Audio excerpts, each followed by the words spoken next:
15. Terus dukung channel Riani 15 ya guys, karena di 5.000 subscriber akan ada giveaway jutaan rupiah, ada pulsa ratusan ribu rupiah, dan ada juga uang cash guys. Karena itu like, komen, dan subscribe, dan juga tekan tanda loncengnya. Di sini aku mau cerita tentang warisan ya guys, warisan yang membuat nyawa Pak De aku melayang, alias meninggal karena berburu warisan. Kita mulai kisahnya ya guys. Pak De aku itu kakaknya ibu ya, kakak sekandung, kakak cowok. Karena ibu aku itu punya satu kakak laki-laki seibu sebapa dan satu kakak perempuan beda bapak satu ibu, begitu ceritanya. Dulu katanya nih ya, ibu aku itu terlahir dari keluarga petani yang punya sawah luas, punya kebun luas. Berhubung ibu aku terlahir dari kecil udah yatim piatu, jadi harta semuanya peninggalan orang tuanya itu dititipkan sama adiknya bapaknya ibu aku, berarti adiknya kakek ya, kakek gitu loh. Kalau aku panggilnya kakek tapi adiknya kakek, apa juga namanya aku juga nggak paham. Nah nanti perjanjiannya itu bila mana ibu aku dan kakaknya ibu sudah dewasa, itu harta peninggalan dikembalikan, dan itu saksi hidupnya masih ada sampai waktu itu gitu loh ya. Waktu pada aku meninggal itu saksi hidupnya waktu ada. Terbentur dengan ekonomi yang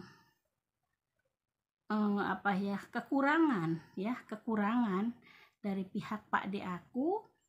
Dan saat kejadian itu aku juga menyaksikan dengan kepala mata sendiri ya guys, tidak meminjam, dan ini kejadian nyata. Pak De aku tuh datang ke rumah, ketemu sama ibu sama bapak aku. Mereka itu berunding membicarakan.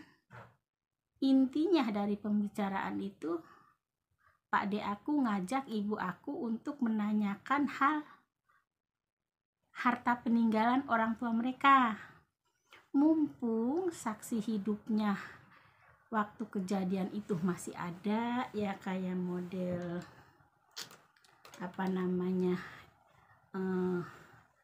RT zaman dulu, terus juga pokoknya yang berkaitan dengan kejadian penitipan harta peninggalan itu guys. Ibu aku no komen, ibu aku sebagai pendengar, dia tidak bisa memutuskan bagaimana nih gitu.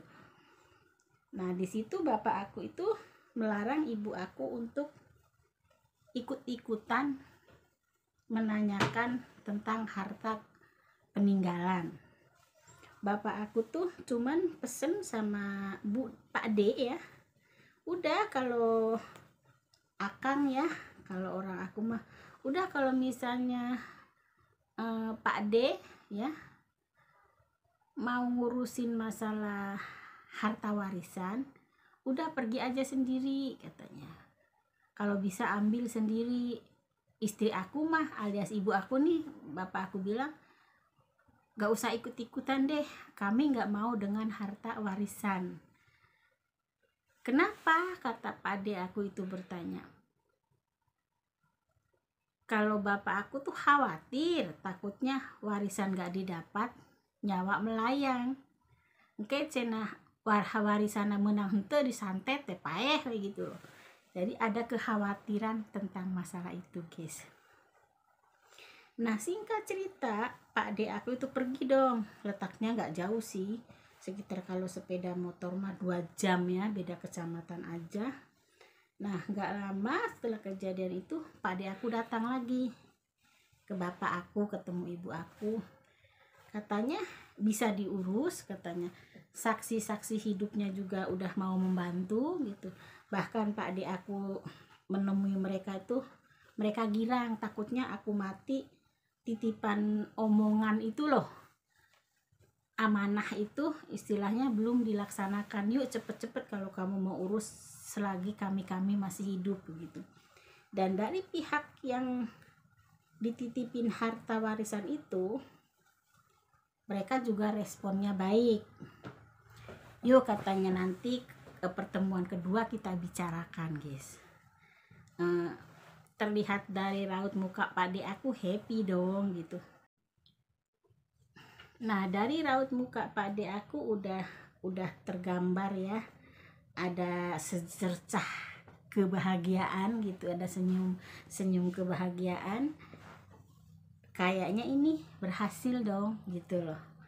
Toh ibu aku sudah tidak tahu menau, kalaupun dapat udah ambil semua, toh bapak aku masih bisa menafkahi begitu. Singkat cerita, tidak berselang lama ya, 3 bulanan 4 bulan kayaknya nggak nyampe deh guys kejadian itu, Pak D aku mulai sakit spontan, muntah darahnya itu ember-emberan guys. Udah muntah darah tuh darah segar gitu, kayak kita nyembelih sapi, itu ember-emberan darahnya. Berobat udah ke dokter, kemana itu nihil, dan pihak rumah sakit pun bilangnya tidak ada penyakit yang parah gitu. Udah ke tabib, udah ke kiai, udah ke sepuh orang bisa apa, semua udah dijalanin guys. Dari kesimpulan mereka itu mengatakan santet alias guna-guna alias teluh. Dari kejadian itu Pak D aku mulai drop, nanti kadang membaik gitu loh. Tapi baiknya itu baik kayak orang gak sehat gitu, nyengget kalau orang pepohonannya udah merigri gitu loh guys. Nah itu Pak D aku itu setahun mengalami hari-hari dengan penyakit yang aneh ya, penyakit non medis. Setahun setelah itu Pak D aku meninggal, dan terbukti bapak aku bilang itu terbukti warisan tidak didapat, nyawa melayang. Nah dari kejadian itu ya, selama Pak D aku belum meninggal itu, orang-orang bisa, para dukun, kiai ataupun ustadz menyarankan udahlah nggak usah balas dendam, lihat aja nanti juga habis semuanya dan yang terjadi pada kamu juga berbalik. Dan betul guys, setahun setelah kematian Pak D aku itu, yang mengelola harta warisan, harta titipan itu jatuh sakit seperti Pak D aku, muntah darah terus menerus, berobat udah kemana-mana, sampai warisan segitu banyak, sawah dijual, kebun dijual, semua rumah dijual karena